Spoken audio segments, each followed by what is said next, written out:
Okay, welcome everyone. We're getting situated. We'll wait a few more minutes for folks to arrive or come in online, and then we'll let John take over with the first bullet point on karma. Woohoo.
Okay, John, take it away. All right, welcome to the fourth class in Buddhism in a Nutshell. I'm John Castello, and there are 5 courses in this series, so it's tonight and next Tuesday as well. And then I believe Introduction to Mindfulness is the next course that'll start, and so there's a week off, and then the Tuesday after that one, that course will start. And Kurt, I'm very happy you're here because I get a chance to answer your question about karma that I did not answer last time. So.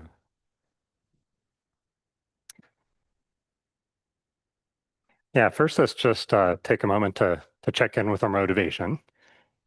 So no need to get in the full meditation pose or anything, but just kind of sit comfortably.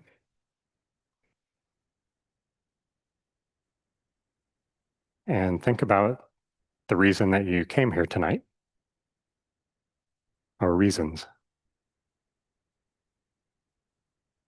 or the reason that you were interested in Buddhism, or a spiritual path for that matter.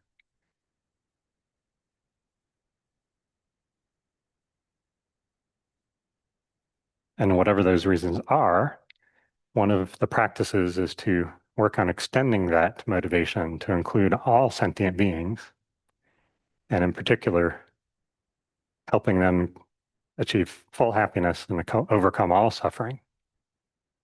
Something, because of Buddha nature, is possible for all of us and will someday happen. Okay, thank you guys. So I'm going to do a lightning review of the first 3 sessions, just as a reminder for which topics we've covered, and then I'll get into the second half of karma.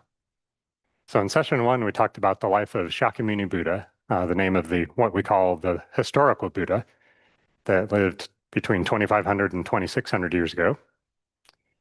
And his first teaching being the Four Noble Truths. And meditation, we introduced the concept of meditation and the general purpose being about familiarizing yourself with something. And the something can be very different each time. Ultimately, the things we want to familiarize ourselves with are positive karma. So in other words, the actions that cause happiness in the future. And the way reality actually exists. So maybe a shorthand way of saying that would be meditation is for familiarizing ourselves with virtue and truth. So I heard someone say that once. I really like that way of summarizing that. In the second session, we looked at the nature of the mind and how I think one of the most important aspects of that for tonight will be the beginninglessness of the mind. So Buddhism asserts that you can't identify any particular moment where your mind began. It's just always been there. And it's been changing the whole time, moment to moment. And the main cause of each moment of mind is simply the previous moment of mind. And we experience life as that's going on, and also karmic seeds are ripening. So, and we're just about to get to karma as well. In session 3, we talked about this thing called the Lam Rim, which is what Lama Tsongkhapa, who's behind me in the yellow hat, who I don't know if you can see. Prior to that, Lama Atisha, who's in the red hat, the statue in the red hat here, was the first recognized to have brought Buddhism to Tibet. And then Lama Tsongkhapa came about 4 centuries later, I think, to address some of the confusions that had developed since Lama Atisha introduced it. But for both of them, the really unique characteristic of the Tibetan Buddhist path is this thing called the Lam Rim, which is translated as the graduated path, or in other words, like sort of a step-by-step path to enlightenment. So instead of just the collection of teachings, which is kind of overwhelming to try to organize, and they're right behind us here, each one of those little squares is a Tibetan style book with some of the historical Buddhist teachings on it, and apparently all 84,000 are there. So 84,000 teachings for 84,000 different personalities, 84,000 different mistakes in seeing reality correctly. So in session 3, we also talked about the importance of teachers. And if we think about it, I think it kind of boils down to the fact that we've been chasing happiness for a long, long time, and Buddhism would assert that across lives as well, since beginningless time. So it seems to me like if we haven't gotten it yet, teacher is the next step. So, and Tibetan Buddhism emphasizes a lot with the connection between the teacher and student, and what kind of qualities to look for in a teacher, what kind of qualities to try to develop in a student. We also looked at precious human rebirth, which is the idea that we could have been born in all sorts of different kinds of lives, but we were born as human in this life. And that's considered to be the absolute best possible type of birth to practice the spiritual path and overcome suffering and benefit others. The reason being that we have sort of just the right mix of intelligence and leisure and suffering. And if we don't really have all 3 of those, then we won't really be motivated to practice Dharma. So the Buddha describes states of being that we could be in that are more suffering, and other states of being that we could be in that have more pleasure and less suffering. But we have a good mix. So we won't end up like the people in what they would call the lower realms who are overwhelmed with suffering, or the people who are overwhelmed with pleasure in what they call the God realms. So in either one of those cases, there just aren't the conditions to practice Dharma, but for us there is. And the concept of the teacher and that precious human rebirth are the 2 things that are often called the preliminaries of the Lam Rim, this gradual step to enlightenment. So those are like the 2 prequels, I guess. And finally, in session 4, we talked about the lower scope of the Lam Rim, so the first of 3 parts.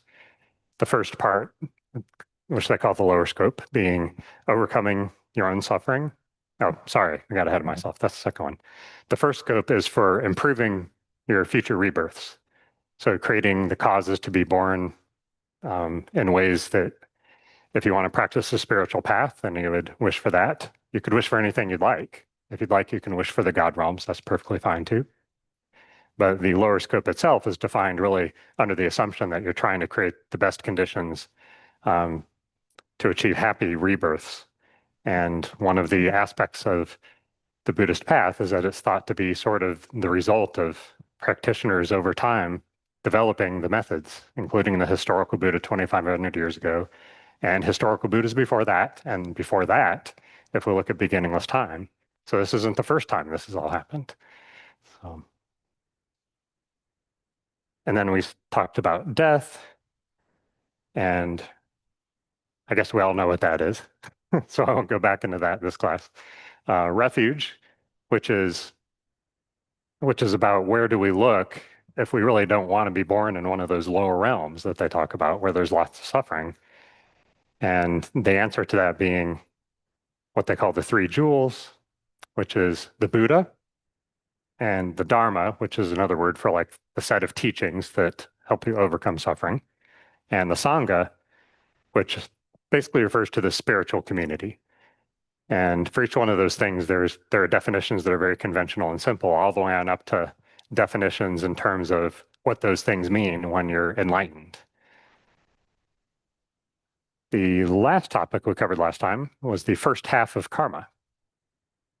So we're going to get started with that then. First of all, are there any questions before we get started on karma? Okay. So to briefly review what we covered on karma last week, the simple translation of the word is action. And so it's about karma as sort of a natural law that describes what happens with various actions that we could perform. Actions of body, speech, or mind. It sort of covers all three. And under this natural law of cause and effect. So karma is all about, looking at the teachings on what you would like to do if you want a certain future. So if you want to have happiness, then you look at which karmic actions create the causes for happiness. And in general, karma is how we create our own happiness and suffering. And that's really the only way. It's up to us. So the teachers can't just, give us a transplant of enlightenment or say magic words or anything like that. They could do amazing things by guiding us. That's their job. And basically, their job is to guide us along whatever is best for our own personalities. So there's no global maximum for that. There's no absolute best way to do it because it all depends on our personalities. And that's the most important part, I think, about a teacher is looking for the qualifications regarding that, which is that, the teacher knows what's best for you and has the experience to guide you correctly by seeing what your issues are and what you're capable of, like your strengths and weaknesses, and helping to give you the best possible methods that will work.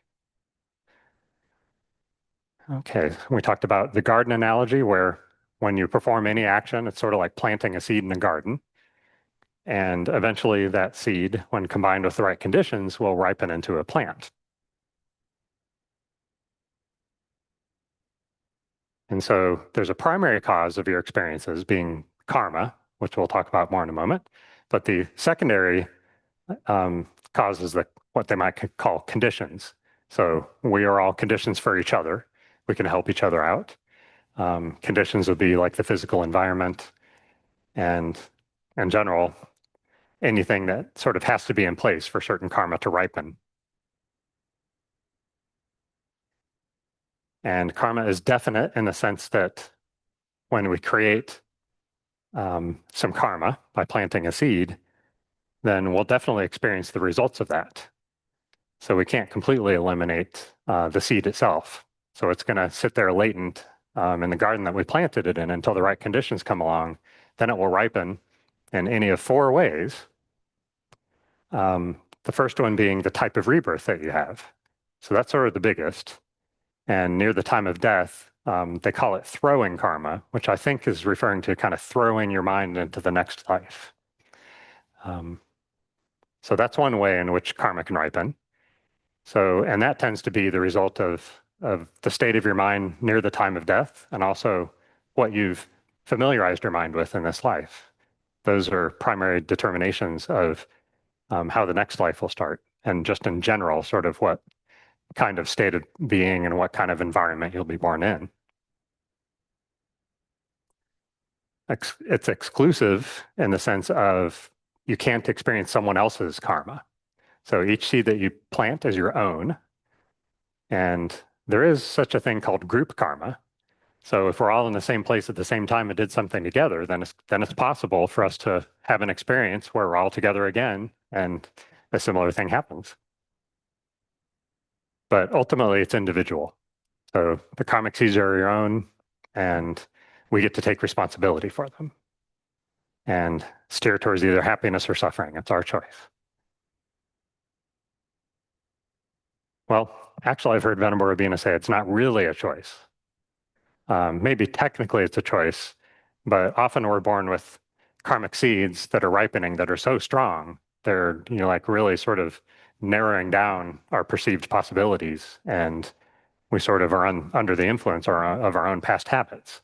So in that sense, sometimes we don't have a lot of free will. Like sometimes as much as we would want to, we might be born in a life with just a lot of anger, with a very recent strong habit of anger, in which case it would be very difficult to develop patience.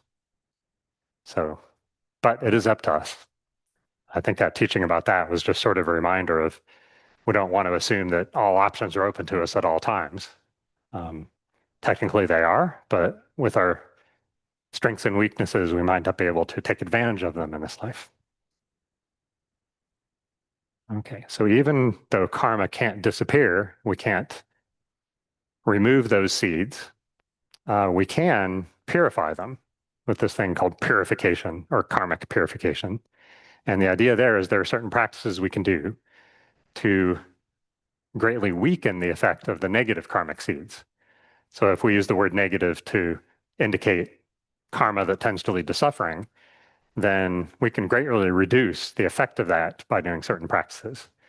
And we'll talk a little bit about those later tonight. One of the most popular ones in our tradition is using a deity named Vajrasattva, who's kind of hard to see in this tonka. The blue tonka over here, he's depicted as the white deity there. And one of the main practices in our branch of Tibetan Buddhism is to visualize Vajrasattva as someone who can help us purify these things. Sort of he's guiding us through a certain practice where we think about things that we regret, wish we had done differently, and remind ourselves what we're relying on, like where is our refuge, and then doing a remedy. In other words, it's the 4 R's. So, and not only that, some of the R's have other aliases that also start with R. Like if you look at your refuge, you could also call it reliance. That's another word that's used. And the practice itself, if you're doing this Vajrasattva aspect of it, is by reciting mantras and visualizing Vajrasattva sort of helping you purify. And it's pretty cool visualization. You can imagine Vajrasattva sending light into your body, and you imagine the light is just zapping all that negative karma. And the power of imagination is one of the main techniques in our practice of Buddhism. So if you like being imaginative, you're in a great place. Okay. Only a couple more points before we get on to new material about karma. So in addition to the throwing karma that determines your type of rebirth, there can be the kind that you kind of think of as the classic type of karma, like ripotsuto, or what goes around comes around. And that's basically the idea that it's sort of like the golden rule in Christianity, do unto others as you would have them do unto you. Whereas with karma, Buddhism says that you'll experience whatever outcomes are similar to the actions that you caused in the past and harmed other people or helped other people. So the actions that you did with regard to others whatever's on the receiving end of that, that's kind of in the nature of what you experience in the next life. And finally, there's habit that can be created by karma. So in other words, if you do a certain action, you're a lot more likely to do it again in the future. And I think we even have, basic scientific experiments that have demonstrated some of the same phenomena. Like Pavlov's bell, I think, with the dogs, and developing very strong habits of associating a bell with food. And it can be also environmental. So even though we have that throwing karma to be reborn in a certain general type of rebirth, we also have lots of other karma sort of shaping how we experience the world, sort of how the world appears to us and how people treat us, things like that. Okay, so the next topic in karma would be looking a little more closely of exactly what we mean by karmic action. Like, what exactly is that? Can it be raising your hand or thinking something or saying something? So we can say that it can be an action of body, speech, or mind. So something you do with your body, something you do with your speech, or something you think about. And there are 4 parts of that. The first being the most important, which is motivation. So for each thing you do, the reason for doing that, whether it's conscious or subconscious or unconscious or whatever, sort of your underlying motivation is the strongest thing that determines the outcome of that action. It determines how it's going to ripen in the future. And the second one is the object. And I think starting with that and going with an example usually helps. But let's say you have a mouse in your kitchen and you step on the mouse. So there are different ways that could happen. Your motivation might be anger or fear, or it could be compassion. It might be an injured mouse, and that's what you believe will help end its suffering. It might be ignorance, meaning that you haven't really thought before about how animals are also considered sentient beings and that they don't like to be killed. So that's just considered a negative karmic action to kill, including a mouse. There's also the possibility that you just did it by pure accident. You didn't see the mouse and you just happened to step on it. And so in this example, the second object of this action is the mouse. So the karma has the motivation and then what's involved. It doesn't have to be another sentient being. Sometimes it can be a physical object that you're interacting with. Sometimes it's in your mind. So the object would be whatever you're imagining. And the third one is action, which is sort of the translation of karma in general. But in this particular case, it's sort of like the main sort of the exact point at which the motivation is carried out and interacting with the object. So if your motivation meets the object through an action of your body, speech, or mind, that's this third component. Like whatever happens at that point is also planting an aspect of that karmic seed. And the fourth one, oh, wait, I guess I skipped with the mouse here. I guess I covered all the actions that could have taken place there. So if the motivation was just whatever else we were thinking about at the time, nothing to do with the mouse, then the action would be stepping on the mouse accidentally. And if you did it with anger or fear, then it might be stomping on the mouse. So it depends. And that's less important than the motivation itself. So there are all sorts of scenarios we can think of where we can have a positive motivation, but what looks like a harmful action or vice versa. And the fourth step is the acknowledgement of the action. Sometimes they also call it the completion of the action or rejoicing in the action. And I think it boils down to basically recognizing like, oh yeah, I did that. And if the action was regarding another sentient being, it includes like, oh yeah, that person did that to me. So that's sort of the fourth aspect as well. And that's another very important one in addition to the first, because your reaction to what you did is important. If you immediately regret that action and realize it was a mistake, then the karma is much weaker. But if you sort of celebrate that action, whatever it was, then that greatly strengthens the karma, whether it's good or bad. We can do both. So we can gloat in a negative action, or we can rejoice in a positive practice like attending a Buddhism in a nutshell class. So Buddhism would say this is an incredible opportunity that we have here, and you guys have taken it by being interested in a spiritual path. So the Buddha says we're already ahead of the game there. And we might think we're kind of low on the ladder sometimes if we don't have much self-esteem, but Buddhism says otherwise, that the fact that we're here in this room means we practice lots of ethics in the past. That's considered to be the main type of karmic action that creates a human rebirth, and especially a good human rebirth, where you're healthy, you have access to the basic needs, and teachers of spiritual paths are available. So regarding the mouse, I guess simply the completion of that would be to recognize, oh my goodness, I just killed a mouse. So maybe to just review those 4 steps: the motivation, either the fear, the anger, whatever drove you to step on the mouse, the object being the mouse itself, the action being stepping on the mouse, whether accidentally or forcefully out of motivations of anger or fear, and then the completion being whatever you decided about that action, like, oh my goodness, I didn't mean to kill the mouse, or good riddance mouse, could be anything in between. So those are the 4 parts. And if we look at the order of these seeds ripening, I'm not qualified to say anything about that other than the few things I've heard in teachings. And they also say in general in Buddhism that karma is a very difficult concept to observe directly, and that you have to have very high developed concentration and see things accurately and a lot of compassion and a lot of positive qualities for that to be possible.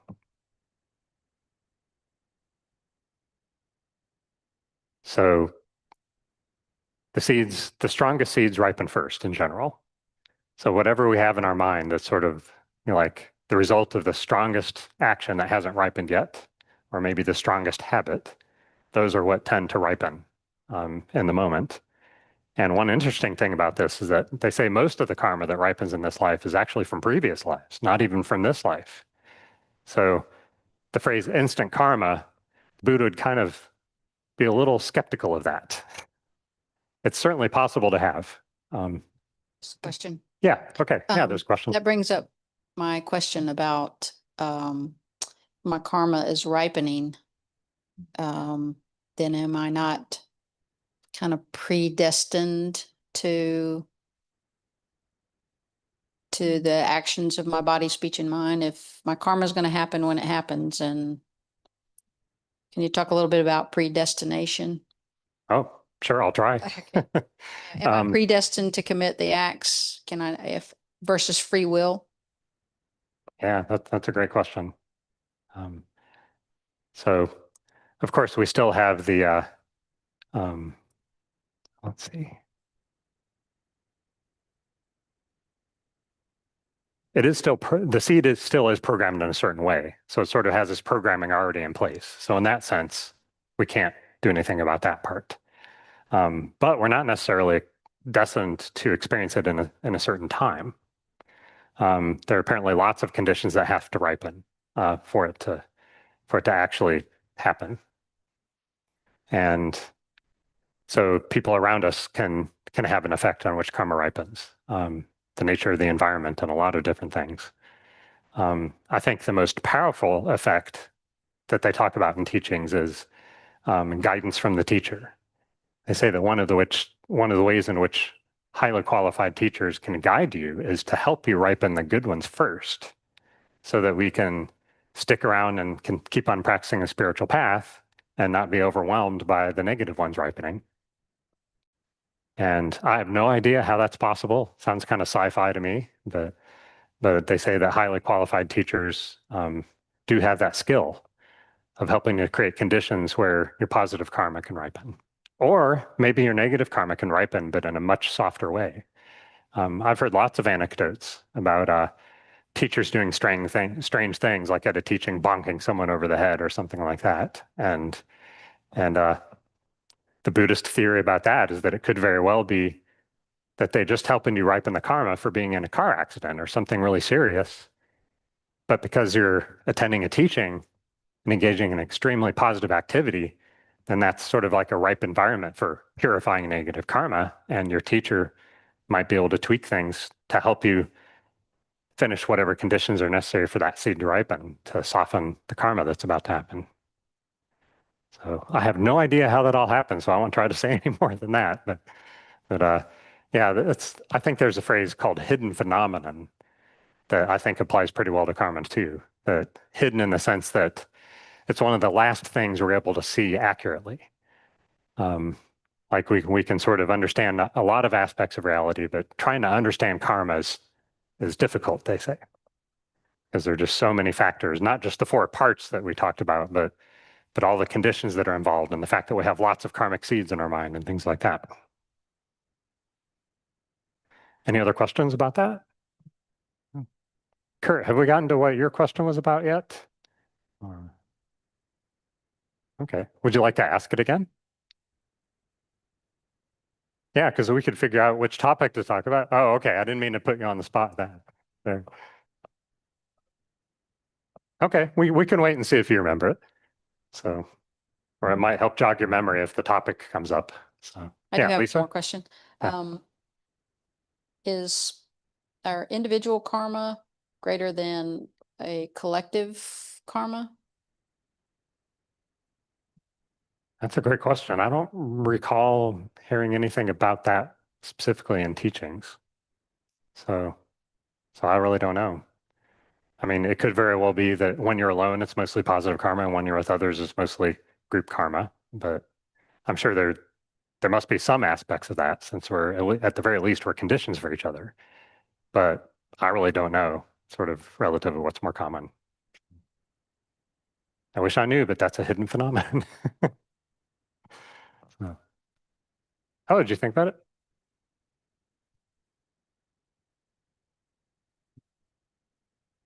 Thank you. I think the gist of it was if our karma determines our next life, and the good karma would allow us to become humans again, and bad karma would send us in a different place, then why are there so many bad people doing bad things with bad karma on this earth? Something to that effect. That's a great question, and we actually have covered it already, which is that the four ways in which karma can ripen are all happening at once, and you could get any sort of odd mixture of those. So if you're throwing karmas really strongly positive, you'll have generally a good rebirth. If you want to practice a spiritual path, then you'll probably have created the conditions to be born as a human again to find the spiritual path. If you did positive actions and made aspirations to be born in a God realm, then you've created the cause and will likely be born in the God realm. But you might also have strong negative karmic habits ripen as well at the same time, like the habit to kill or be angry or something like that. So you might be in great conditions, but unfortunately be in a pretty lousy shape to take advantage of them. And then if you look at the others as well, like the environmental karma and the experiences. So it could very well be that someone with a good rebirth is just inundated with really suffering things happening to them, and they just get in impossible conditions to sort of take advantage of the positive karma that they had in the other aspects. So those are just examples I can think of. And I think purification can affect that as well. So they say that even in this life, karmic purification practices help. That's one of the main reasons to do them. And Lama Zopa Rinpoche is one of his famous quotes is that you would be crazy to not do karmic purification every day to help those negative seeds stay instead of expand, like stay at whatever level they are and also shrink. So we can greatly weaken that too. Anything else in your question? Or nope. Okay. That's a great question. Thank you for asking. Okay, so the main problem that we have with this thing called karma is that the Buddha would say that we tend to link cause and effect incorrectly all the time. Like we're constantly making that mistake. And one of the aspects of karma, as we've talked about, positive actions ripen as positive results. And that's thought to be the explanation even when it appears otherwise. Like if you go and buy a lottery ticket and win the lottery, you might think it's because of the ticket you bought. Well, actually, I guess that's not a great example because it kind of seems like luck to begin with. um, but maybe, like winning some sort of prize or something, that whatever you did to work towards that prize, maybe practicing for an Olympic competition and winning a medal or something like that. It sure looks like all the practice that an Olympic athlete would do would certainly ripen as the medal, right? But the Buddha would actually say that that's kind of the same thing that you were getting at, Kurt, and the answer to that question, which is other karma is ripening too. And it's possible for a positive karmic moment to ripen as you get the medal, because you'll probably be feeling happy at that point. But that the root cause of that really wasn't all that practice that you did. That in all that practice that led up to the medal, you were creating karma as well, and you're also ripening other kinds of karma, and also creating karma that will ripen in the next life. All those things have been going on, so it's hard to say what exactly was the primary cause of that. So because we apparently make that mistake a lot, when we try to chase happiness, we're using the wrong causes, as the Buddha would say. So we're kind of mixed up about which things would lead there. And a lot of, I guess one of the things they talk about that's sort of like the hardest to overcome is the habit karma. Because if we have an extremely strong habit, let's say of anger or maybe physical violence, then, oh yeah, okay. So if we have that extremely strong habit, then we might have positive karma ripen for us, that despite having that habit of physical violence, we might, end up winning the lottery or something positive like that. But if the person enjoys the killing or whatever is happening from the violence,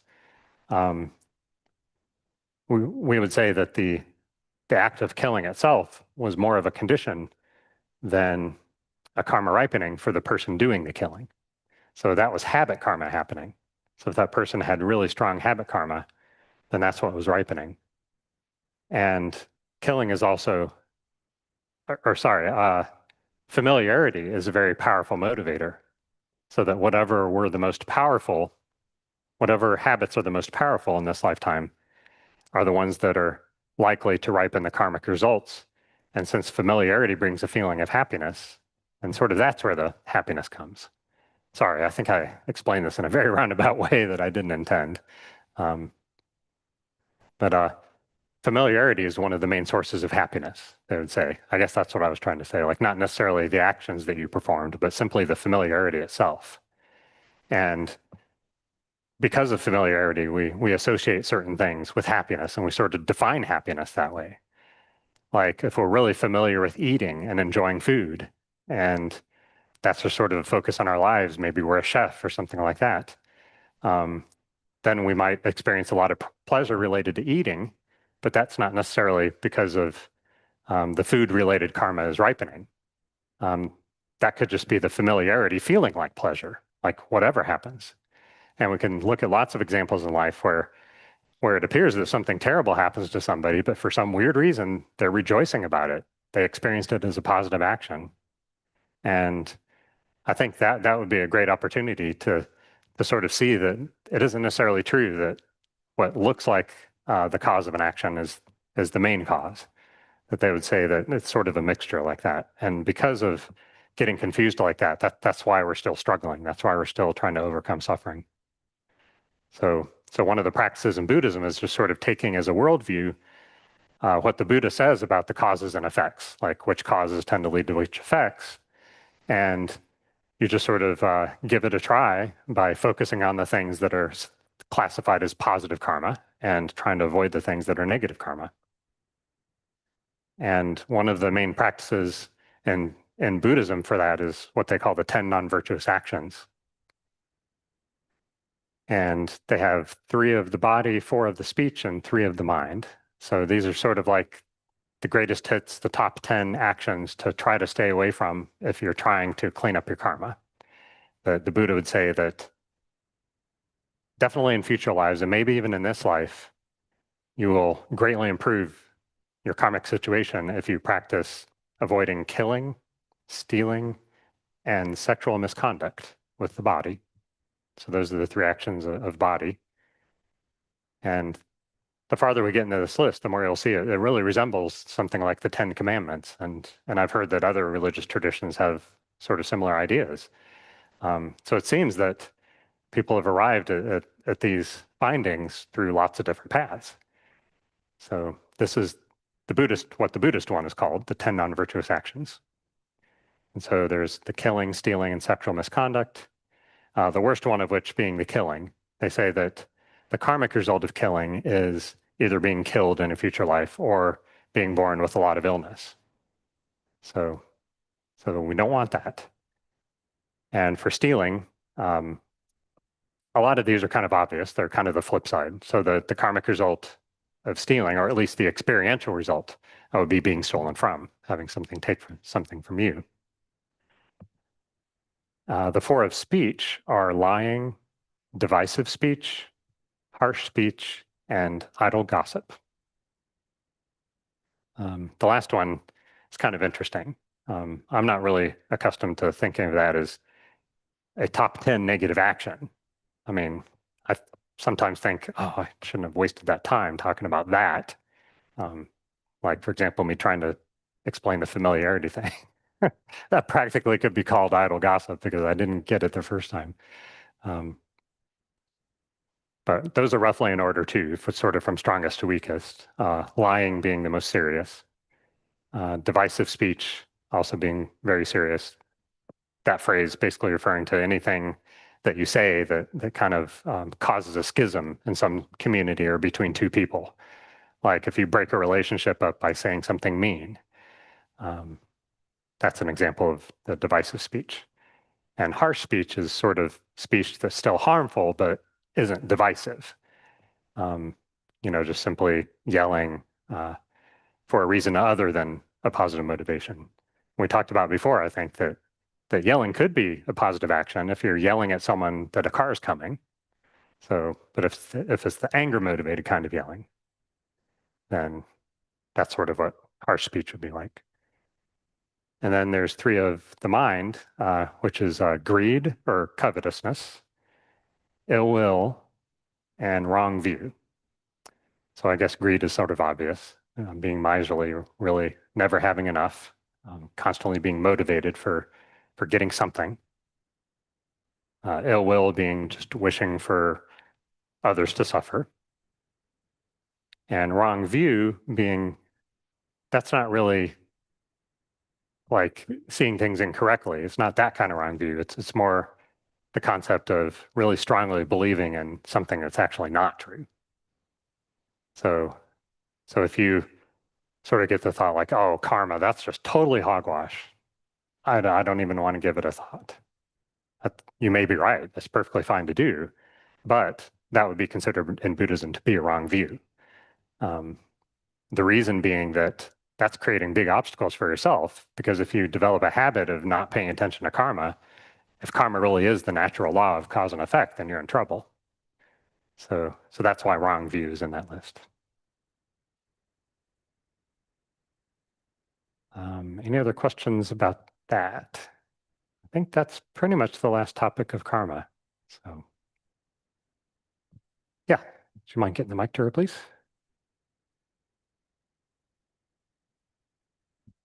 So you mentioned that karma is hard to sort of understand or identify within yourself, like specific instances, and that it essentially crosses lifetimes. But like, is there value in examining where your karma might be and saying like, oh, I really struggle with this one, so I want to work on this, and like reflecting on or hypothesizing about where your karma might be? Like, is that a useful tool? Do people do that at all? Or is it just kind of seen as like not really worthwhile because you can't perceive it, you can't understand it, so like focus on something else, you know? Do you know what I mean? Yeah, that's a great question. I guess I would say that you wouldn't necessarily need to be observing karma directly to do that kind of thing. That I think just simply recognizing that there's this thing called habit karma, then if that's sort of what you're describing is looking at how certain actions that you did led to results you didn't like, if that's the kind of thing you're talking about, then I think all the things do combine to help to really support that practice. I would agree that karma definitely would encourage that practice, because even if you don't see the karma directly, you can familiarize yourself with regret of negative actions. You can familiarize yourself with, you know, the motivation of wanting to better yourself, wanting to be kinder to yourself, get better outcomes, or kinder to others, whatever the motivation is, so that indirectly is still very powerful. I think that's what I've heard in the teachings regarding that one, that our culture does use karma in lots of different ways. Like a lot of times we'll say something like, oh man, he got out of that doing the dishes again. It's his karma. So, or it must be karma or something like that. But that's sort of tangentially getting at it. Okay. Does that answer your question? Okay. Great. Did someone else raise a hand or anyone else have a question? Nope. Okay. So we'll talk about a couple shorter topics and then take a break. So first I would like to read another verse from Foundation of All Good Qualities together. So if you could find the gold book that looks like, oh, like that, I think it should be either on a table or a seat in front of you. Grab another one if you don't see it. And we started this last time. This is a set of 14 verses that sort of summarize the whole Buddhist path to enlightenment in the Tibetan tradition. So it's sort of like a condensed version of what Lama Atisha brought us, which I think is 68 verses long. So this is sort of a commentary on that in a shorter form. So let's go to the second page. So let's see, 1, 2, 3. So page 94, starting with seeking samsaric pleasures. And as I mentioned last week, for those of you who aren't here, practicing together by doing things like reciting prayers, they say can not only help create really strong, positive group karma when we're doing this, but it's also just a way for the practice itself to just be more powerful in the moment. So, all right, so let's go ahead and read starting with seeking then. So just those 4 lines we'll read together. Seeking samsaric pleasures is the door to all suffering. They are uncertain and cannot be relied upon. Recognizing these shortcomings, please bless me to generate the strong wish for the bliss of liberation.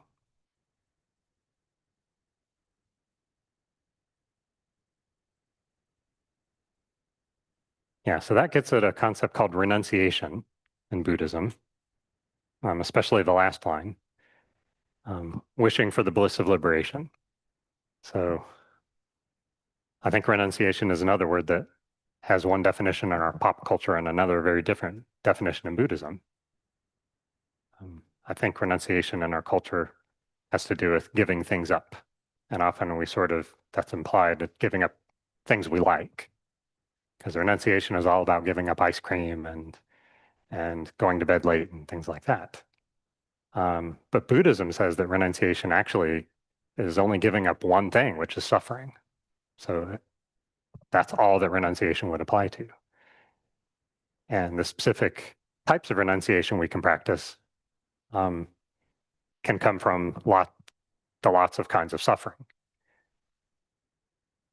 So probably the classic example is pleasure, because sort of the theory of positive karma is that the thing that's holding us back the most in this lifetime is addiction to pleasurable objects and experiences, and that sort of that's our own worst enemy there. Nothing wrong with pleasure, but if we believe it's something it's not, then that becomes a problem. I think I might have mentioned the word attachment in a previous class, but renouncing pleasure is not about renouncing being happy. It's about renouncing sort of our obsession with temporary pleasures. And if those pleasures do in fact create the happiness that they think they do, nothing wrong with that. The Buddha says, go for it. We should definitely do those things. If they lead to happiness, put Buddhism aside and just do that. But I guess the catch is that a lot of times the pleasure isn't being caused by what we think it is. And sort of indulging in pleasure is not creating positive karma for us. It's creating karma for things like greed, and we can see examples in our life where when people get too much of what they want, they tend to be not very nice sentient beings. So it's just sort of a connection between those two. And pleasure is one of the 8, what they would call worldly concerns. As you know, we love these sets of 8 things and 3 things and 10 things and everything. And sometimes I get overwhelmed with that. But then I think about like, well, would it be better if they didn't have numbered lists? Like, I think if we threw all the concepts in one big bucket, that would be kind of a drag too. So I think it's probably helpful that they ordered it. And that sort of shows you the aspect of this thing called the Lam Rim, that these are stepwise things, and lists are great things to practice stepwise things with.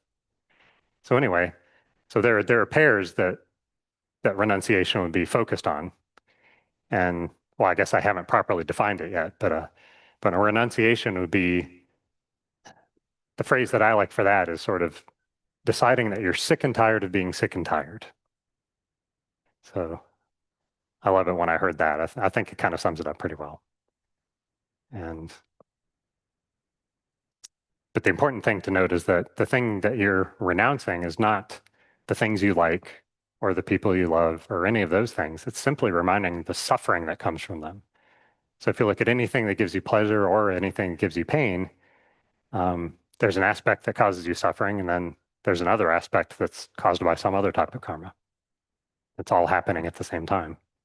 So if we try to become less attached to certain pleasurable outcomes and to trying really hard to avoid certain painful outcomes, then that'll help us proceed on the path. If we can sort of try to be more neutral to those two things, like be open-minded to things that are pleasurable maybe not being such a good idea, or things that are painful maybe not being so bad.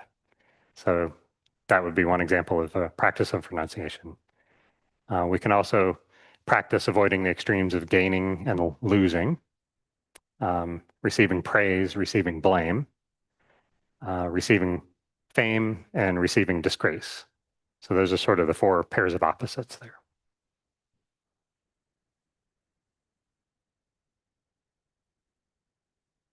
And I think we already practice that in our lives. Like whenever we find ourselves saying something like, oh, I can't believe I did that again.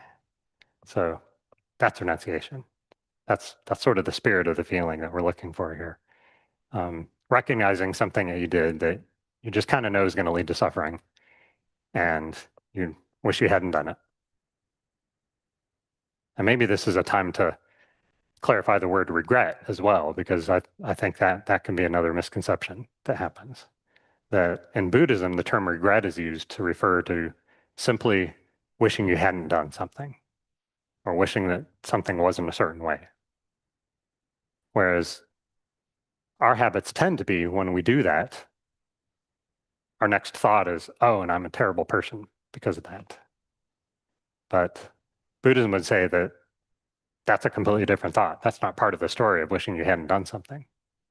And my favorite story for that is that three people went into a bar, and it's not the classic going into a bar joke. In this case, a couple of them got a certain thing from the bar, let's say it's a kind of cocktail, and started taking a sip, and you weren't quite sure whether to start drinking yet. Maybe it's your turn to drive or something. So you postpone it a little while. And so you start on your cocktail a little bit later. And all of a sudden, your two friends next to you keel over unconscious. And the bartender says, "Oh my goodness, that cocktail is poison. I'm so sorry."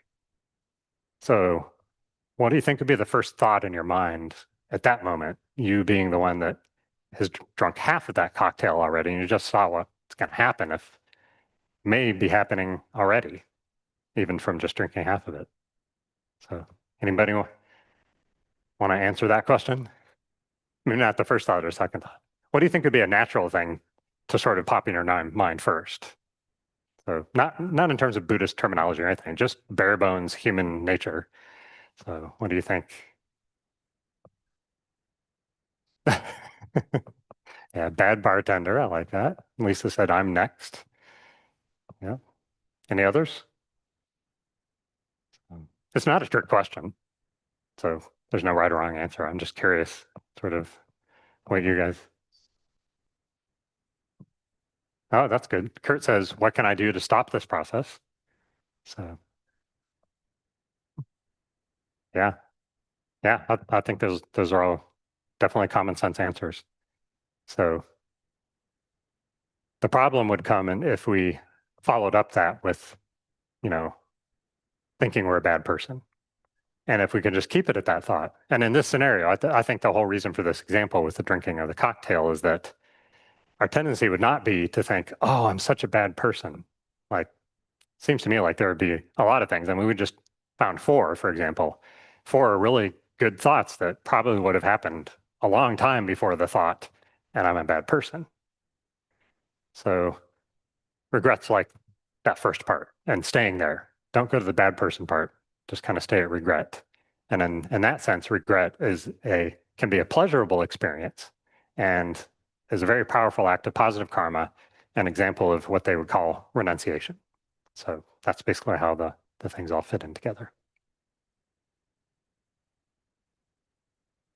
Okay, so I think we'll cover one more short topic and then take a break. And we have been doing meditations at the end of the first session the last couple times, but this time I'd like to do it in the second half because one of the topics we're going to get to soon is really fun to examine in a meditation. So we're just going to do a meditation about the topic as a way of covering that one. First, we get to read one more verse of the Foundation of All Good Qualities. So if you have your books, turn again to page 94.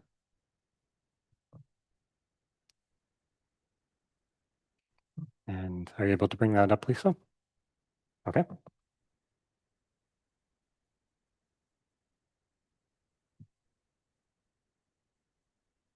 And as a reminder, the one we just read before was all about renunciation. So now we're going to change topics here a little bit. Okay, so everybody on page 94, we're going to lead with the one starting about in the middle, led by this pure thought. Led by this pure thought, mindfulness, alertness, and great caution arise. The root of the teachings is keeping the pradamoksha vows. Please bless me to accomplish this essential practice.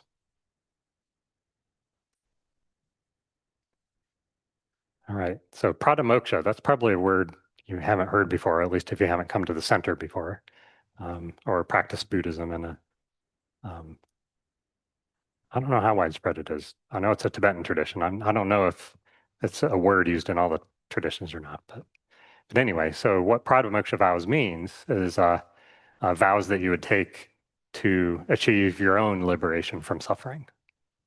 So, and they tend to be, I think we've already covered all 5 of them in the 10 non-virtuous actions that we went through before, the common vows that you would take for exactly this.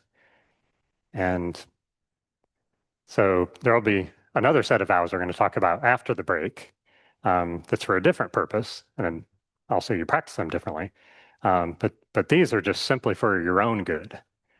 And it so happens that doing things for your own better karmic future has a lot of correlation with doing things that are beneficial to others. So it's not necessarily a perfect correlation, but for the most part, that's sort of the idea here. And these pradamoksha vows are often given along with a refuge ceremony. So the same thing that we talked about before, I guess not on the board, about refuge, like where to return in Buddhism if we're trying to avoid suffering rebirths. Refuge is often given along with 5 particular vows, for lay people at least. That's to avoid killing, lying, stealing, sexual misconduct, and intoxicants. I think I got those right. So that's an optional set of vows that you can take, usually presented sort of in the same teaching session as someone taking refuge. And I guess we didn't really talk that much about this concept of taking refuge, but basically that means sort of pledging to practice the concepts of refuge. Like, in other words, really trying your best to make the refuge in your life be the Buddhist teachings and the spiritual community that can help us practice them. So for monks and nuns, there are a lot more vows. I think 200 or 300, if I remember right. I don't know which set of vows that is. I don't have much knowledge of that at all, but they have a different kind of pradamoksha vows, just a lot more of them. And the reason being that there are lots of different things they're practicing just by sort of the definition of being a monk or nun. Like, they're already practicing a lot of other things, so they take those as vows. Probably the most infamous one being celibacy. At least in this Tibetan tradition, celibacy is one of the pradamoksha vows for an ordained person. And a vow in general is, I guess, just kind of common sense in its definition, just something you pledge not to do. And one of the aspects of vows is that we actually have lots of vows all the time and don't have trouble with them, even though I think for a lot of us, at least speaking for myself, when I sort of encountered this concept of vows, it was kind of scary. Like, I couldn't really hear it as anything other than like, oh, so this is a list of things I'm not supposed to do anymore. I mean, of course, if it's the 10 non-virtuous actions, we wouldn't mind trying to avoid those. But the intoxicants one is an often discussed one among the 5 lay vows, that it might seem kind of weird to take a vow to avoid intoxicants. The Buddha's actually not saying that intoxicants are evil or anything like that. I think the main reason I often hear in teachings is that it does tend to make it more difficult to keep other vows that you might have, and in general, more difficult to create positive karma. So, and some teachers can give you a subset of those vows. So a lot of people take those vows and say, I'll leave out the intoxication one, and I want to keep on drinking. I like drinking with my friends. Nothing wrong with that. But some of the more traditional teachers often are all or none. So if you're ready to take all 5 vows, then go for it. If you're not ready for all 5, then, don't rush. So, and the general advice, which I think seems like common sense, is to try to wait to take them until you're confident that you can keep them and you want to keep them. So really look for both of those conditions. There's nothing forcing you to. It's perfectly fine practicing the path without them. The main reason that the Buddhist teachings say that we would want to consider these, well, I guess maybe 2 reasons. One is that they're thought to be some of the best ways to steer yourself in the right direction if you're going for happiness. That practicing these vows and taking them seriously is sort of like a guide for that. It points you in the right direction. Another one, and my personally favorite one, is that they say after you've taken vows, then by keeping them, you're creating much more positive positive karma. And also, you're doing that while you sleep. So I love lazy Buddhist practice. So, but they say that that's really what the teachings are about vows is they have that benefit that If you take a vow of non-killing, let's say, and if you sleep through the night without killing somebody or wanting to kill somebody, then you've created a lot of positive karma even in your sleep. Because every moment that you keep that vow is planting positive seeds. And if we don't take vows, then the only opportunity we really have of creating positive karma regarding those things, like killing, lying, stealing, sexual misconduct, and things like that, our only opportunity, if we don't have the vows, is to have a situation come up where we think about that as a possibility. Or if we just think about the concept in general, like, but unless, like we're actually thinking about those particular concepts, then it's not really possible to create non-killing karma. So I think Lama Zopa Rinpoche calls that like a rocket boost to enlightenment, if we want to consider that. So I'm not trying to be a salesman here or anything, and just relaying what I've heard about these. So, and one of the interesting things I've seen happen that also comes up in teachings is that they say that when you take vows like this, one of the very powerful effects of that is that it makes it easier to keep them. So for example, a lot of positive karma will tend to ripen for you after taking vows, assuming that you took them, like with a positive motivation. I can't really think of a negative motivation to take those vows, but where was I? I just lost my place for a second. Okay, so we're talking about the 5 lay vows. Yeah. And, oh yes, the power of the vows. Sorry. I forgot the specific point. I was going to say, sorry. Maybe I'll think about it after the break. And actually, we're 4 minutes over. So we can go ahead and take a 5-minute break or so. So come back at about 10 after.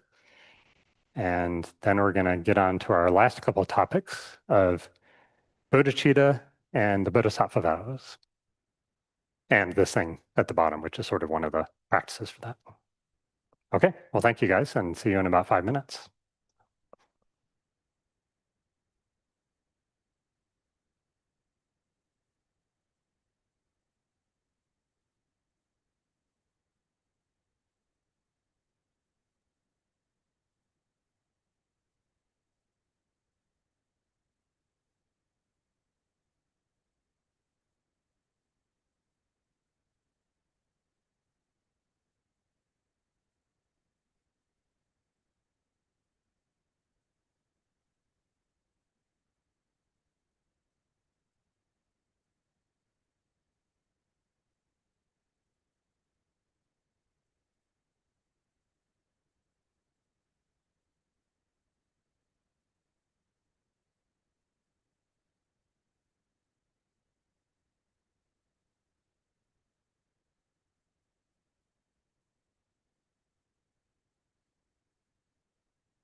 Oh, you can speak in the mic.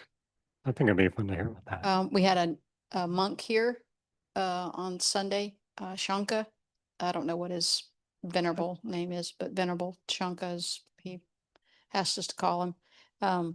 And he said there was 200 vows. Okay. Yeah, initially for just his, the level that he was at, and then there was another level of more than that, so it's a lot. Yeah. That sounds like a lot.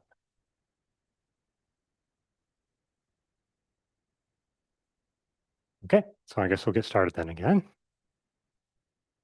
So two verses in the Foundation of All Good Qualities for this topic. So again, page 94.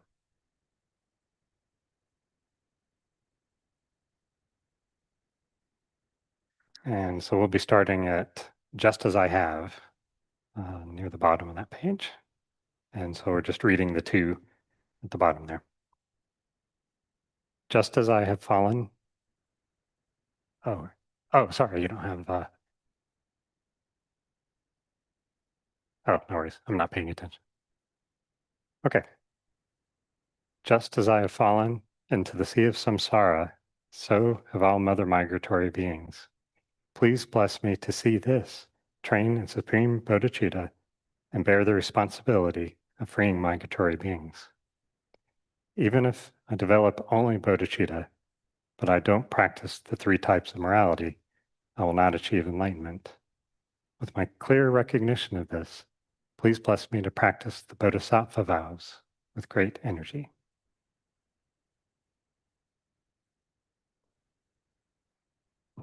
Okay. So we are going to talk about those bodhisattva vows at the end of those two verses there.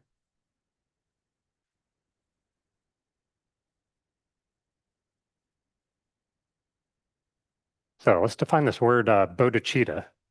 So it translates to mind of enlightenment. Well, there are several different ways I've heard it described, but one of them is mind of enlightenment. And it's defined as the wish to achieve full enlightenment for the benefit of all sentient beings. Or sometimes it's worded as for the benefit of others, but you yourself are always included too. So sort of two pieces there.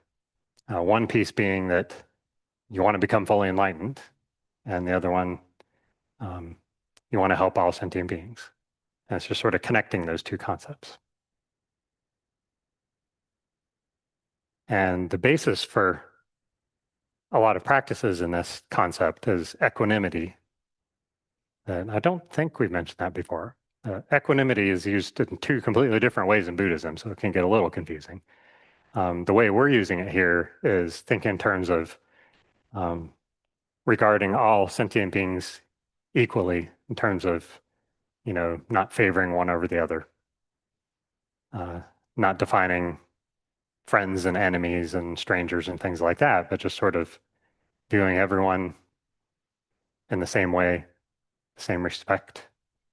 And also identifying two things that we all have in common, which is that we don't like suffering and we want to be happy. So as much as we might disagree on the ends of whatever spectrum, we can at least agree on that. And in that sense, we're all the same regarding suffering and happiness.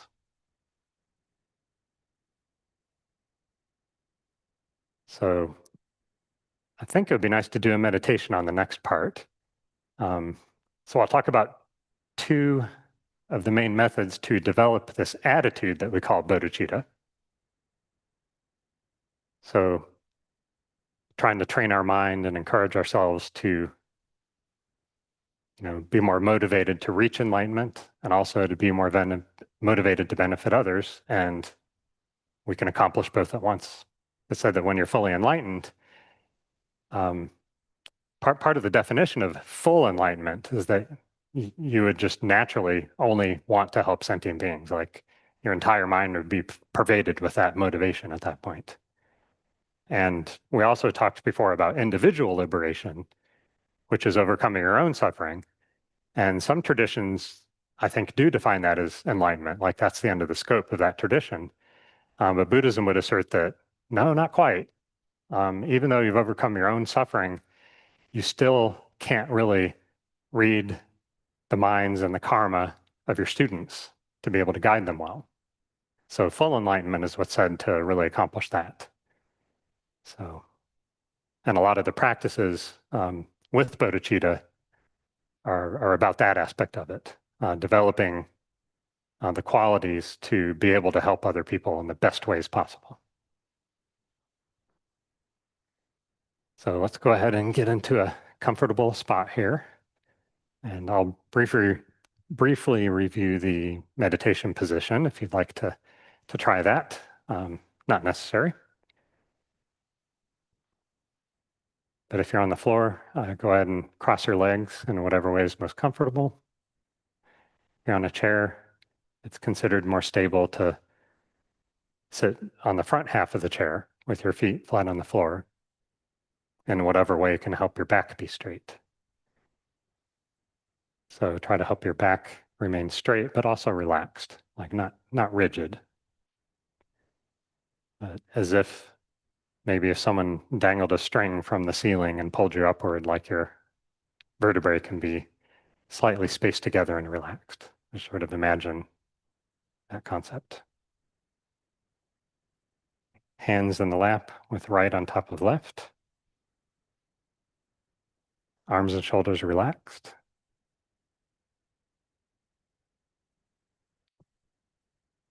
And eyes either closed or mostly closed or slightly open, whatever you prefer.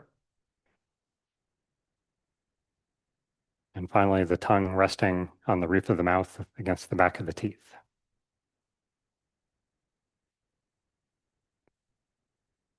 So those are thought to put your body in the most stable condition for meditating, both in terms of getting the greatest effect mentally from it, and also being able to stay in that position comfortably without needing to shift positions if you're doing a long meditation practice.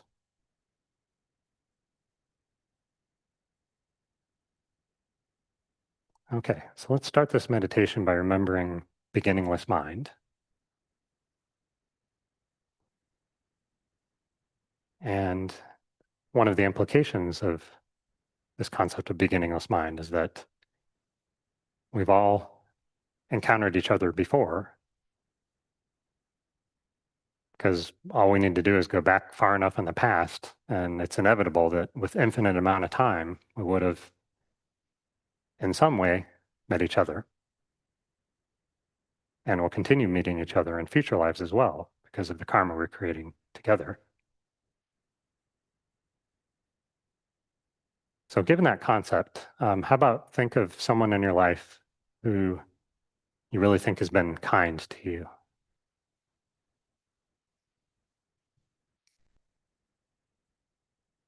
It could be a parent or a spouse, a child, a friend, maybe even someone you don't know, but see as kind, nevertheless.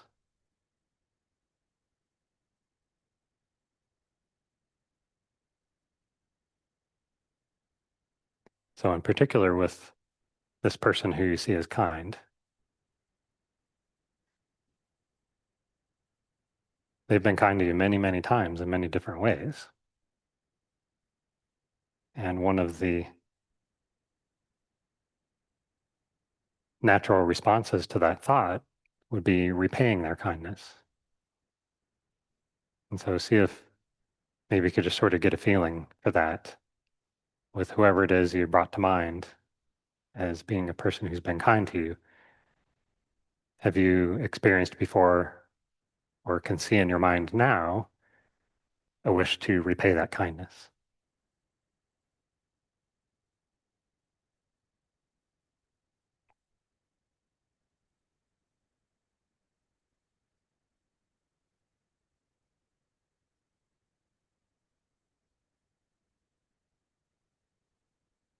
And if you don't find yourself thinking that, no problem. That's what these methods are for. So this one has 6 steps.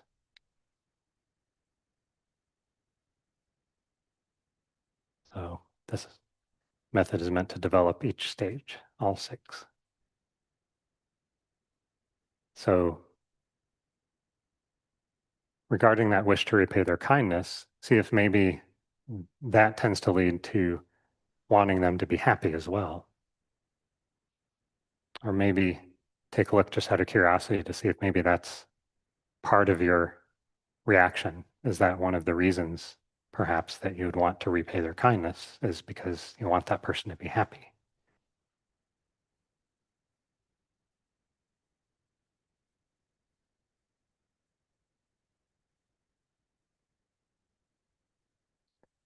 So another way Buddhism would say that is, that's how they define the term love. Love being the wish that someone be happy.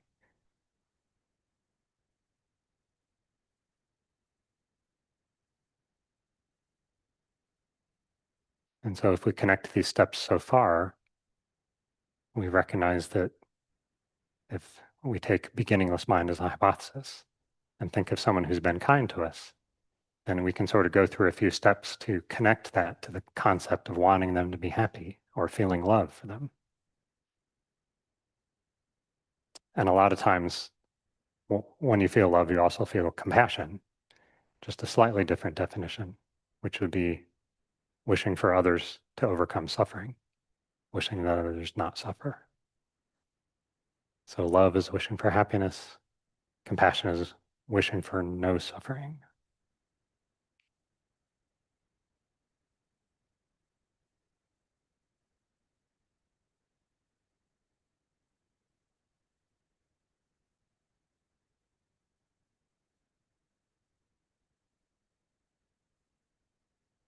And then the last step is to imagine that you're all the way at enlightenment and are actually capable of helping this person you're thinking of be happy and overcome all of their suffering. That somehow you've been granted this superpower. The question would be, would you act on it? Would that be your inclination? So all these steps so far, if you were capable of it, would you want to take responsibility for their happiness and take responsibility for their compassion, if you are truly able to do that?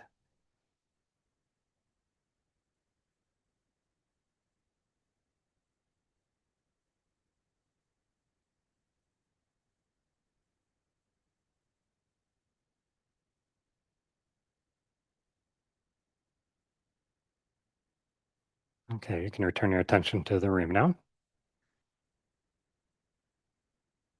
So that was a practice that they often call the 6 causes and 1 effect. And we went through the 6 causes in that meditation, meant to be sort of a chain, as you noticed, and the result being bodhicitta. So that's the 1 effect in the title of that. So if we do this practice, basically the guidance is to start at the beginning and take your time. You don't need to go through all 6 steps. If you want to review all 6 steps, that's fine. But the recommendation of what to try is to try to stick with each step until you encounter a positive feeling about it. Like beyond just an intellectual feeling about whichever step it is, like recognizing kindness, wanting to repay kindness. Like at whatever point in that process, you sort of feel a different kind of feeling than you felt before related to whatever step it's on, then that's a wonderful time to pause and do just some silent meditation and do your best to focus on just that feeling. You could also focus on the breath if that helps, but that would be a particular type of meditation where instead of your breath, you would focus on the feeling that you were able to generate in your mind at whatever stage of that process you're at, whether it be equanimity, having a thought not necessarily for even the first time, but maybe a little bit more powerful than before. Maybe you realize you haven't thought it in a while, whatever case that may be. You can sit with that and familiarize yourself with it. So we said several classes ago about the definition of meditation being to familiarize. So you're just simply doing a meditation there to familiarize yourself with the feeling of repaying kindness or having a feeling of equanimity, a feeling of love for somebody, a feeling of compassion for someone. So that's the method there. And there's a Discovering Buddhism module that traditionally has that as one of the main practices in that module. There's another main practice that's encountered with another way to develop this bodhicitta, the wish to become enlightened to benefit others. That one's called Tong Len, which translates, I think, into giving and taking, basically. Another name for the practice is exchanging oneself with others. And this is a very popular practice and said to be a very powerful one, too. It's not necessarily easier, but it's simpler in the sense that, that there's just sort of one premise here, or sorry, two, the taking part and the giving part. So basically this thing called Tong Len is imagining that you're capable of taking someone's suffering from them and bearing it yourself. Not that you would do that or wish to do that, but just simply imagine that that was possible and that you could do that without harming yourself. So it's sort of like the last step in the meditation that we did. Like imagine you had that superpower of being able to take away someone else's suffering. And that part of that superpower is that you didn't actually have to suffer that suffering yourself, that you're simply grabbing it and holding it from that person, preventing them from having to experience it. And in some of the traditional ways of doing this, you also sort of visualize the suffering that you take in from them and go down to your heart center and destroy your own self-cherishing that's in your way. Self-cherishing sometimes is a positive phrase, but we're talking about the kind of self-cherishing of like the selfishness kind. So part of that practice is often that you sort of take that suffering in as black smoke. That's often the visualization. And then you sort of imagine sending it straight to whatever is there in your body that is having a hard time overcoming selfishness and feeling natural compassion, natural patience, and all the good stuff like that. And then on the flip side, the other half of this would be the ability to offer your happiness to that person. So in addition to taking away the suffering, you can imagine that you have the superpower of also being able to grant all the happiness that you have, all the happiness you've ever had. And there are prayers that I've seen where you can actually dedicate and pass along all the happiness that everyone has, not taking it from other people, but simply regarding the quantity of that. You can imagine that it's that big that you can give them that much happiness. And so sometimes it's done with the breath, like as you're breathing in, sometimes you imagine taking the suffering from the other person, breathing out, offering them happiness. So, and we had someone just a couple weeks ago that gave a talk here, Dr. Conklin, or is that his name? Conklin, I think. Yeah. So he was talking about some of the ways in which Tonglen can go wrong, and the main one being that if you forget that you're not supposed to actually suffer as part of this. So that's a very important point. And one of the interesting other things that he said was that one of the reasons that becomes a problem is that we do tend to sort of think of suffering as more severe than it needs to be. Like a lot of the practices that we do in Buddhism aren't necessarily meant to overcome the worst kind of suffering that we can think of, which seems to be the kind of suffering that often pops into our mind when we think of that word. But the term for it in Tibetan actually translates to the entire spectrum, all the way from mild annoyance, mild irritation, all the way on up to rage. So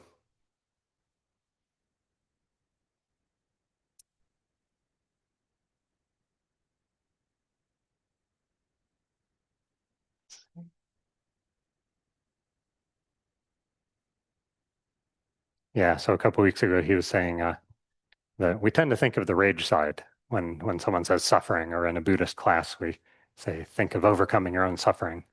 So, but he said for purposes of Tonglen, it might help to think of one of the other kinds to start out, just a way of overcoming your frustration. I think Geshe-Gelik calls it what?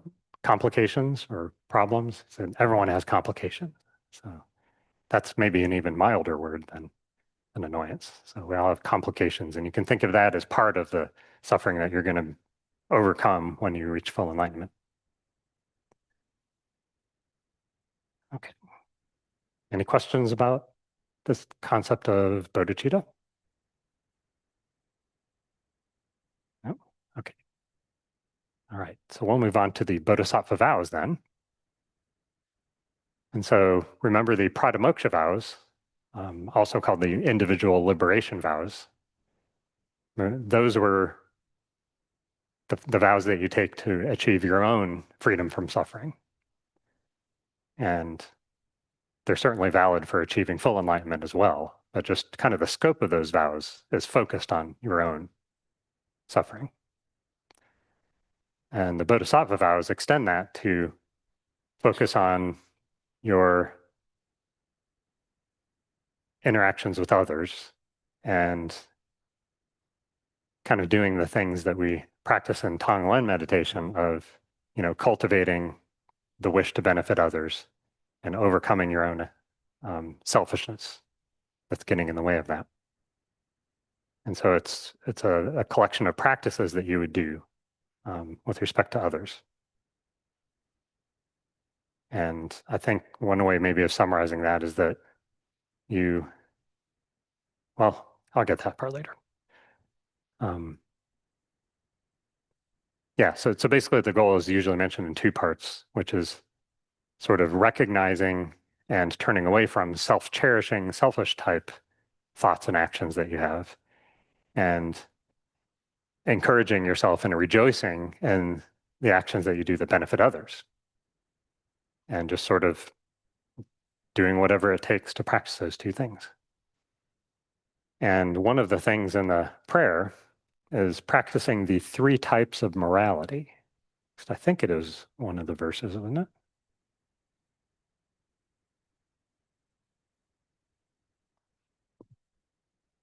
Did we get to that one? Oh, yeah. Okay. Yeah, that was the last one we did. So even if I develop only bodhicitta, but I don't practice the 3 types of morality. So we have another collection of 3 of something here. And these things called the 3 types of morality are just a way of saying sort of the 3 main activities that you would tend to engage in if you're setting out on this goal to develop this bodhicitta. And the first one being purifying negativities, which includes this concept of karmic purification that we talked about already, but just in general, purifying negativities, whatever they may be. The second one is creating positive karma, or sometimes it's referred to as merit, or doing good deeds. That's just sort of maybe a simpler way of saying that. And then the third would be directly benefiting others. So, and a lot of these things you could probably do at the same time with certain actions, and those are the most powerful. And so those are sort of the three go-to motivations for practicing to become a bodhisattva, is to purify your negativities, create merit, and benefit others. And that's exactly what the vows are about as well. So it's vows to help you do those 3 things. And the practice of those vows is often referred to as the 6 perfections. You may have heard that phrase before. And I know that Geshe-Gelik has taught from the patience chapter that's about the patience aspect of those, which is one of the 6. And I think Robbie, just a couple weeks ago, spent 2 of the Sundays here at Kadampa Center talking about developing patience. So that was in the context of these 6 perfections. So they're meant to be roughly practiced in order, in the sense that sort of getting stronger at one helps lead to the next one. And the starting point, the first of the six, would be generosity. And there are different types of generosity we can practice. One of them would be just giving gifts, sort of simply giving money or things that would make the person happy. It could also be providing protection to them, like providing shelter. And it could also be service, like volunteering, doing something that you just think will make someone happy or help put them in a good mood or something like that. So all of those things are considered types of generosity, which I guess boils down to things that you can do to try to give things to others so that they can be happy. And that leads to a better practice of ethics, which is number 2. So the second of those 6 perfections being ethics, or sometimes morality is the word that's used for that.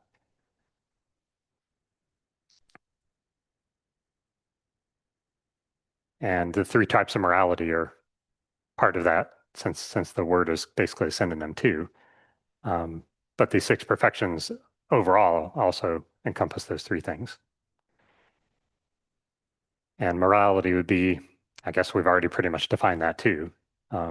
If you want to start out, the starting point might be the 10 non-virtues. Practice avoiding those. And there are also 10 virtues, by the way. I don't think I mentioned that, but there are 10 things you can also practice to create positive karma or merit. And let's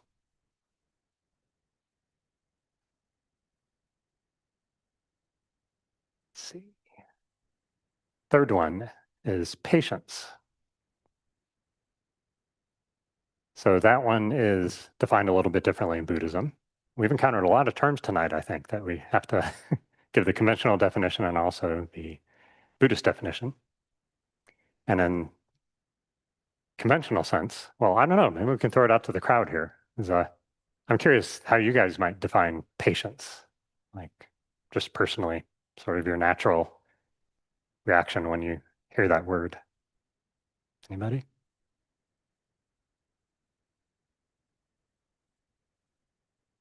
Go for it. Again, not a correct answer, not a trick question. When I think of patience, I think of time, like taking time, not rushing, but taking time, taking longer time. Okay, that makes sense. I'm curious, do you also associate that practice with sort of a gentle attitude? Or do you think of it as possibly including things like grinning and bearing it, like waiting and containing yourself? Yeah, I think Or- it might be both, if it just from my own thoughts and experience. Okay. Yeah. Cool. Anybody else? I think of it as a kind of tolerance, just being patient with someone, like being patient with a small child or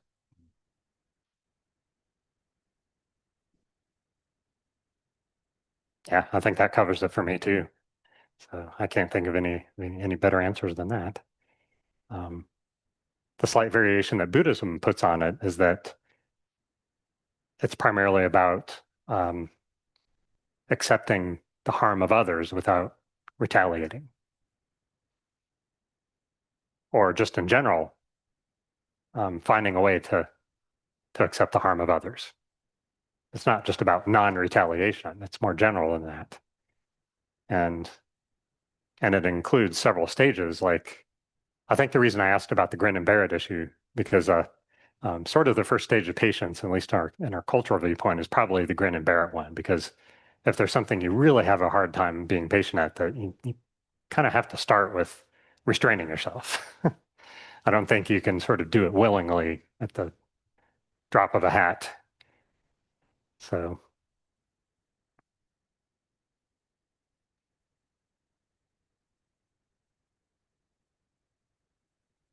I think the time thing also applies as well. So that's definitely one way that you can practice accepting harm from others, like just sort of taking your time, like not reacting quickly, maybe taking the time to delay your reaction, taking the time to consider things first. Maybe the next time you sit on your meditation cushion, you can think about, okay, I didn't retaliate. That's good. So what should I do about this? What can I do for when it happens next? So in that sense, I think taking your time is great and definitely part of the Buddhist definition too. So I guess there's also a spectrum between grinning and bearing it and doing it with joyful effort, which also happens to be the fourth of the 6 perfections, actually. So I think that kind of patience would be, just someone who has sort of decided that they're okay with tolerating harm from others and has learned to not even suffer from it and to even have a joyful feeling as they're doing that, as they're practicing that patience. So I don't know if I could imagine that, but I think that's why patience is before joyful effort, because patience is definitely, I think, in many ways a prerequisite for having that joyful effort towards anything. Because one of the obstacles to joyful effort is frustration, giving up, things like that. And why do we often get frustrated and give up? It's because we're getting impatient. So yes, that's kind of connected in that way. And I guess I didn't mention the connection between number 2 and 3, but ethics and patience are. Oh wait, actually, I was going to talk about number 5 with that one, so put that on hold. Okay, so to review the first half then, so we've covered generosity, morality or ethics, patience, and then number 4, joyful effort. Another phrase for that is enthusiastic perseverance. And the effort that is the focus here is benefiting sentient beings. So whatever you're doing to try to benefit sentient beings, including yourself. So of course, if you're practicing your pradimoksha vows, that certainly qualifies. And if you're doing that joyfully, then that's the practice of joyful effort.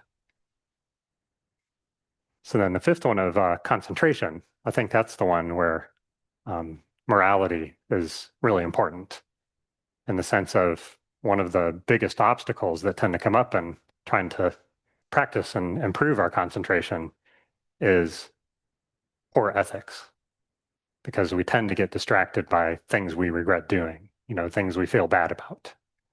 So just kind of human nature, I guess. And so it's encouraged to make sure that you at least focus somewhat on ethics before getting too far into trying to develop your concentration.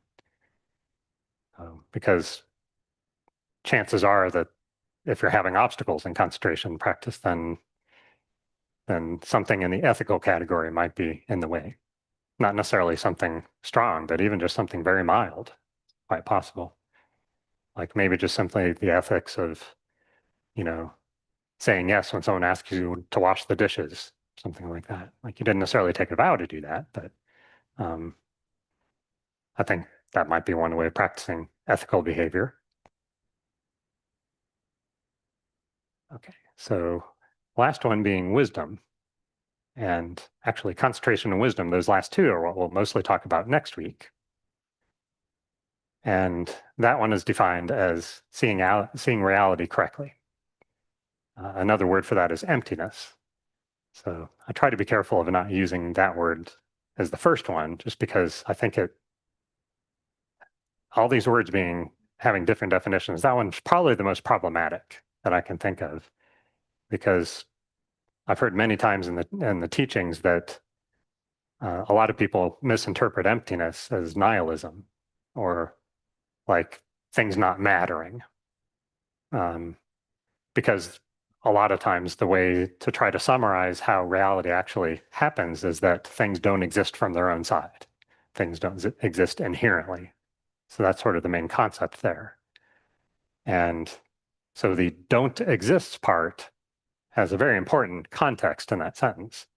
So, but I think if we just keep on calling it emptiness, then someone might sort of take that out of context, and that's a risk. And that's one of the reasons too that they say that there's sometimes contradictions in the teachings, like in these 84,000 individual teachings the Buddha apparently gave in the historic time period in 2,500 years ago. One of the main reasons that it might appear contradictory is because the Buddha had to teach to the whole spectrum of personalities, from people who were really prone to being nihilistic, or maybe were just in general sort of on the depression side of things, like just feeling like there's no point to things. That for that person, the Buddha would probably wait to talk about emptiness another time. And so it might appear as a contradiction if you're reading somewhere else in the practice that emptiness practice is crucial and everyone should do it. So just depends on the person. Okay, well, we're almost done here. We're actually going to finish on time. The last topic that we have is one that's often referred to as transforming problems, or transforming problems into happiness. Mind training, I think, is another synonym. Thought transformation. And that's how this last word on the bulletin board here came about, the 8 verses of thought transformation. So what is this? This is kind of a more bold and courageous and radical way of practicing the same things, these 6 perfections. And sort of like the 6 perfections have beginner and intermediate levels, and of course, advanced levels of certain things. It's really hard, apparently, to see reality correctly. That last of the 6 perfections is probably the most difficult one. But the practice in this case with these transforming problems is to have 8 things, so the 8 verses of thought transformation, that sort of cultivate a feeling of utmost respect for other sentient beings. And does it in a radical way, in the sense of having language like considering yourself the lowest of all, or considering others supreme. Like that's the kind of language you'd find in these. And it often sounds like being a doormat. I think that's one of the risks in this particular practice, and probably why they don't do it as often, because it is kind of hard to do that practice without sort of defining it that way. But simply the reason to do something like that, to actually think that way. And it's not all about being a doormat, by the way. Like one of the 8 is, if you encounter someone who does something really mean to you, especially if it's a person that you've been trying to benefit, like if that person does a mean thing to you in response, then you think about that person as your most precious teacher. So that seems a little radical to me. But the reason I've heard for that in lots of different teachings is that when you get far enough on the path, ironically, the thing that you need most is other suffering people, because that's how to perfect your compassion. And they say that you need to have suffering people in your life as a reminder of its importance. So in that sense, you can think of someone who is being difficult with you as helping you out and giving you practice. I mean, it can certainly help with the 6 perfections as well, because if you practice that kind of attitude, that is definitely patience by definition. So here is someone harming you, whether it's by the words that they're saying, or maybe they even try to beat you up or something. And you're not only accepting the harm, but you're converting it into this idea of them being a precious teacher to you. Sort of, you're really putting them up on a pedestal. And I think that's sort of the word transformation. That's basically what it's alluding to here, is you take what would otherwise be a recipe for disaster in terms of cultivating, evil thoughts about a person, or just retaliating, or whatever the case may be, that you're transforming that instead into a really strong positive quality of some sort. So, and they are in this book, if you're curious. Is it page 111? 161. Okay.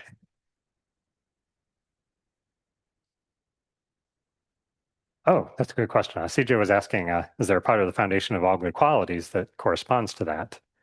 That's a good question. I don't remember off the top of my head. I'll take a quick glance and see if it jogs my memory.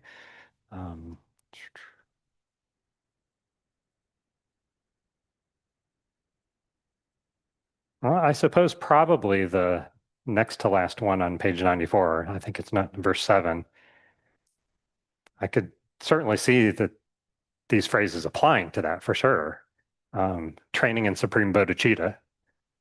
One of the synonyms for this is mind training, and that's one of the foundational practices. So I'd have to be involved in that.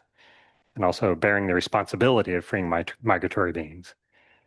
Because I do think one aspect of practicing the 8 verses is taking responsibility, like taking responsibility for helping the people that are doing these things that could be perceived as harmful.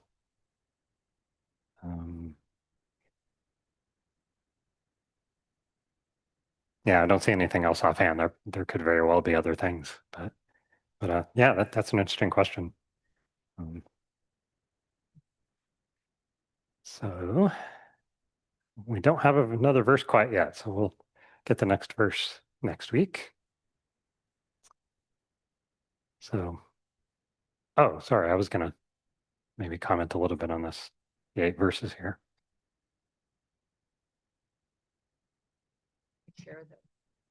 Oh, actually, I guess we could recite them together. I'm not trying to be all sneaky about it, like we should avoid it or anything. I'm just trying to be cautious. Just because I've seen some misinterpretations of this as well. But I think there's nothing wrong with reading it together if we just take a moment to realize that it's not about being a doormat. And I don't seem to have it on the same page. Oh, no, 161. I was on the wrong page. That's why. Yes, so page 161 is the start of it.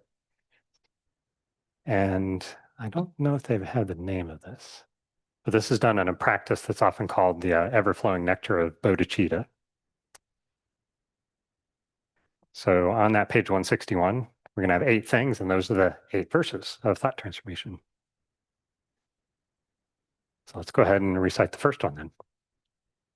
Determined to obtain the greatest possible benefit from all sentient beings who are more precious than a wish-fulfilling jewel, I shall hold them most dear at all times.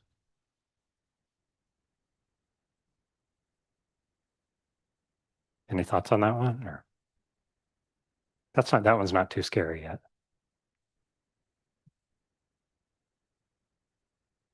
I suppose the hardest part with that one would be holding them most dear at all times, as they're yelling at you, as they're doing what you don't want.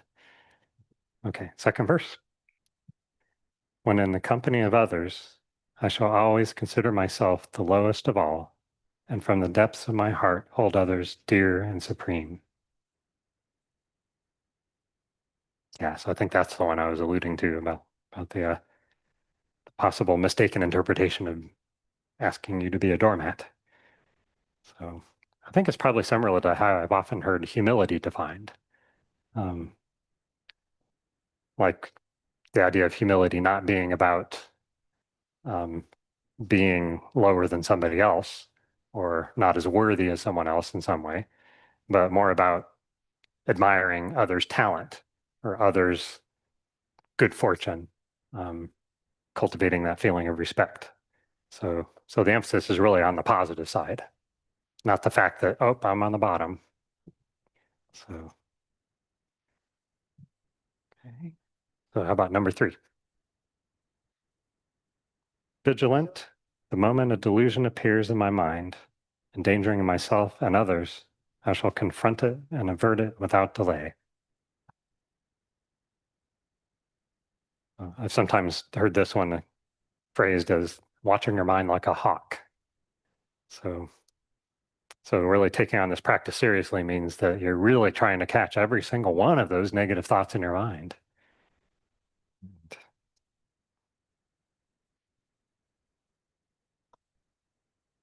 Okay, number 4. Whenever I see beings who are wicked in nature and overwhelmed by violent negative actions and suffering, I shall hold such rare ones dear as if I had found a precious treasure.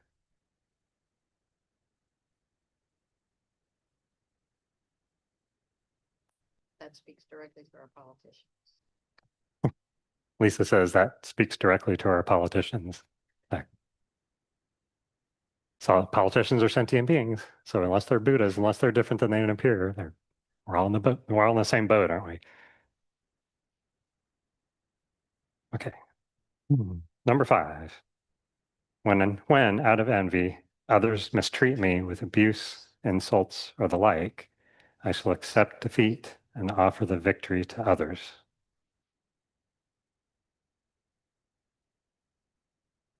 And that, I was just thinking that too. Lisa says that's a hard one. I would agree. So, offer the victory. So one thing this does not mean is stonewalling, by the way. In other words, like offering them the victory, like, okay, fine, you win. That's not what this is talking about. They're talking about genuinely offering the victory in terms of, doing all that you can to find an interpretation in your mind that will accept the defeat there. Like interpretation of how the other person had, like there's got to be some way in which the other person is doing better than them. And if you look carefully enough, and offering the victory doesn't necessarily have to mean saying that, oh, I'm wrong. You can be clever. I think there are lots of good creative ways to practice this without having to lie. Like if you're really sure you're right and, you don't want to say that and offer the victory by contradicting yourself or doing what you think is saying something is not true, then you can just be creative.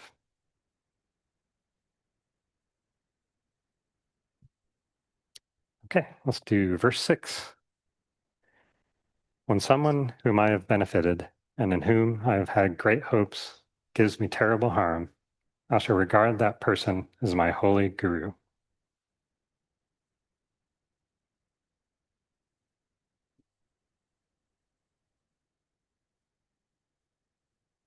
And I guess in a way, these last 3 remind me of a story that Venerable Urbina told once, that she said that someone had told her about something that really happened.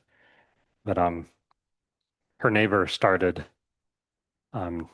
being mean to her, just kind of out of the blue, and did things like scratching, the key on her car and, just being huffy and kind of started escalating. And so she asked one of her Buddhist friends, what should I do about this? And that friend happened to advise, think of what would make that person the happiest and just go ahead and do it and apologize. So they're like, what? But they did. And so they found out from other people that knew this person, like, what is this person's favorite thing? Turns out it was golf. And he loved shiny new golf balls. So she went and bought him a nice set of golf balls and knocked on his door. He answered it and she just gave him that and said, I'm really sorry. And then he looked at her and just kind of said, all is forgiven, and then closed the door. And he was fine. So I don't think she could have done that without practicing one of these verses. I think she was practicing at least one of these. So that's one of the ways in which they have examples of karma ripening. It sometimes just ripens in ways you can't possibly understand. Like it might even be something you did in a previous life. So, but you don't need to find out. That's really hard for us too, isn't it? Like not knowing why somebody's doing something. So that is a very tough one, but I think that would probably fit into some of these too. Okay, which one are we on? Number 7, I think? I think we just did number 6. Okay, almost done. In short, both directly and indirectly, do I offer every happiness and benefit to all my mothers. I shall secretly take upon myself all their harmful actions and suffering. And so this verse is often the one that's mentioned in the context of Tonglen, that method that we talked about of imagining taking suffering from people and returning happiness to them. So, and I think it's very similar to the verse, isn't it? I don't know if anybody who comes on Sundays remembers the verse that we recited for a long time. There was like a verse 95 of a of a prayer. And I think it was based on this. Definitely a similar concept, at least. Anyway, let's go ahead and finish. Number 8. Undefiled by the stains of the superstitions of the 8 worldly concerns, may I, by perceiving all phenomena as illusory, be released from this bondage of attachment. So encountered the 8 worldly concerns. That's what we had earlier with the pleasure and pain, fame and disgrace, all of those. All right. So by reading all these things together, the foundation of all good qualities, prayer, and the 8 verses of thought transformation prayer, Buddhist teachings would definitely say we've created a huge amount of positive merit, positive karma, and we get to decide what happens with that. If we make a strong aspiration for it to ripen in a certain way in the future, then we've created a very powerful cause for exactly that to happen. So one of the things that we could do is do what's called a dedication, which is to sort of think of what you would like to happen as a result of this, and then expanding that. If you want to practice the traditional Buddhist, at least the Tibetan Buddhist way of doing things, you can expand that to include everyone, kind of like we did for the motivation. Like dedicate it to whatever result you want. Extend that to others. Like may that result also benefit others in addition to whatever else. So it's good to just take a moment and do that. And they say if you dedicate this to sort of a spiritual path in the context of a spiritual path, in other words, like to something that resonates with all these guidelines that we're talking about in Buddhism in a nutshell, then it can have 2 main benefits of lasting a long time and not being destroyed.